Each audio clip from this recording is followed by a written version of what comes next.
B division police મથકે ₹5.44 કરોડથી વધુની મોટી છેતરપિંડીની નોંધાઈ ફરિયાદ. નકલી સિક્યુરિટી ડિપોઝિટ, ₹24 લાખથી વધુની બનાવટી બેંક સિક્યુરિટી ડિપોઝિટ ઊભી કરી આચરી કૌભાંડ. 2 શખ્સો સામે નોંધાયો ગુનો. ઉમા એન્ટરપ્રાઇઝના સંચાલક આશિષ પટેલ અને મિકુલ પટેલ સામે નામજોગ ફરિયાદ.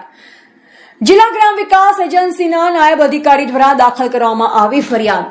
સાબરકાંઠા જિલ્લામાંથી આ સમયના સૌથી મોટા અને મહત્વના સમાચાર સામે આવી રહ્યા છે. હિંમતનગરના બી ડિવિઝન પોલીસ મથકે કરોડો રૂપિયાની છેતરપિંડી અને સરકારી ટેન્ડરમાં બનાવટી દસ્તાવેજો રજૂ કરવાનો મોટો કિસ્સો પ્રકાશમાં આવ્યો છે. જિલ્લા ગ્રામ વિકાસ એજન્સી સાથે અંદાજે ₹5.44 લાખથી વધુની છેતરપિંડી આચરવામાં આવતા સમગ્ર વહીવટી તંત્રમાં ભારે ખળભળાટ મચી ગયો છે. આ મામલે ઉમા એન્ટરપ્રાઇઝ નામની એજન્સીના સંચાલકો સામે પોલીસ ફરિયાદ દાખલ કરવામાં આવી છે.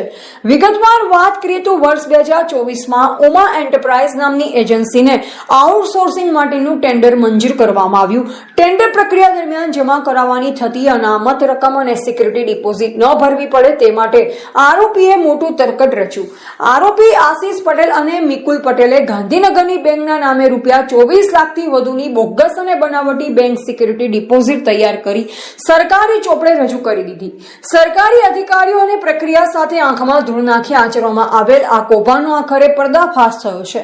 સમગ્ર કૌભાંડ સામે આવ્યા બાદ જિલ્લા ગ્રામ વિકાસ એજન્સીના નાયબ અધિકારી દ્વારા હિંમતનગર બી ડિવિઝન પોલીસ સ્ટેશનમાં ઉમા એન્ટરપ્રાઇઝના સંચાલક આશિષ પટેલ તેમજ મિકુલ પટેલ સામે નામજોગ ગુનો દાખલ કરવામાં આવ્યો છે. ફરિયાદ નોંધાતા જ પોલીસે બનાવટી દસ્તાવેજો, બેંક ગેરંટી અને નાણાકીય લેવડ દેવડની ઊંડાણપૂર્વક તપાસ હાથ ધરી છે. આ મામલે વધુ માહિતી આપતા મદદનીશ પ્રાયોજના અધિકારી મહેશ પટેલે શું જણાવ્યું આવો સાંભળીએ. મહેશ પટેલ, મદદનીશ પ્રાયોજના અધિકારીએ જણાવ્યું કે સરકારી ટેન્ડર મેળવી ₹5.44 કરોડથી વધુની છેતરપિંડી આચરનાર આશિષ પટેલ અને મિકુલ પટેલ સામે ગુનો નોંધી હિંમતનગર બી ડિવિઝન પોલીસે કાયદેસરની કાર્યવાહી શરૂ કરી દીધી છે. ત્યારે આ કૌભાંડમાં બેંકના કે અન્ય કોઈ કર્મચારીઓની પણ સંડોવણી છે કે કેમ તે દિશામાં પણ હવે પોલીસ તપાસ લંબાવશે. એવા રાજકમલસિંહ પરમાર, ભારતની અસ્મિતા, સાબરકાંઠા. જિલ્લા ગ્રામ વિકાસ એજન્સી સાબરકાંઠા તથા તાબાની કચેરી માટે માનવ બળની સેવા માટે અત્રેથી જેમ પોર્ટલ પર 2024માં ટેન્ડર કરવામાં આવેલું હતું. જે અન્વયે ઉમા એન્ટરપ્રાઇઝ ગાંધીનગરને આ બાબતે વર્ક ઓર્ડર મળેલ હતો. 2 વર્ષના ટેન્ડરમાં 2 વર્ષનું ટેન્ડર પૂર્ણ થતાં અત્રેથી 1 વર્ષ માટે એને વર્ક ઓર્ડર એક્સટેન્ડ કરવામાં આવેલ હતો. જે અન્વયે અત્રેથી નિયમોનુસારની સિક્યુરિટી ડિપોઝિટ જમા કરાવવા ઉમા એન્ટરપ્રાઇઝને જણાવેલ હતું. ઉમા એન્ટરપ્રાઇઝ ગાંધીનગર દ્વારા યસ બેંકની અત્રે સિક્યુરિટી ડિપોઝિટ જમા કરવામાં આવી હતી. જેની ખરાઈ કરવા માટે અત્રેની કચેરીથી યસ બેંક ગાંધીનગરને પત્ર લખેલ હતો.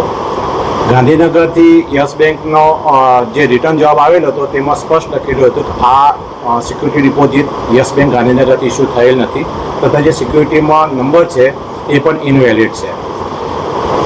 જેવી આવી માહિતી મળતા તરત જ નિયામક સાહેબ અને માનનીય ચેરમેન સાહેબશ્રીને આ ફાઇલ ચલાવતો માનનીય ચેરમેન સાહેબશ્રીએ સદર જે એજન્સી ઉમા એજન્સી હતી એને બ્લેકલિસ્ટ કરી તથા તેની સામે કાયદેસરના ફરિયાદ કરવા માટે જણાવેલ હતા. ટેન્ડર કેટલાનું હતું?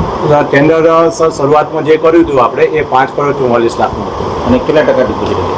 સોરી, કેટલા ટકા ડિપોઝિટ આપવાની હતી? એમાં 5% લેખે ડિપોઝિટ 27,23,636 રૂપિયા હતી. ફરિયાદ ઉમા એજન્સીના જે 2 સંચાલકો છે એમાં આશિષ પટેલ અને મિકુલ પટેલ સામે કરવામાં આવેલ છે. મહેશ કુમાર એસ પટેલ, હિસાબી અધિકારી તરીકે ફરજ બજાવું છું.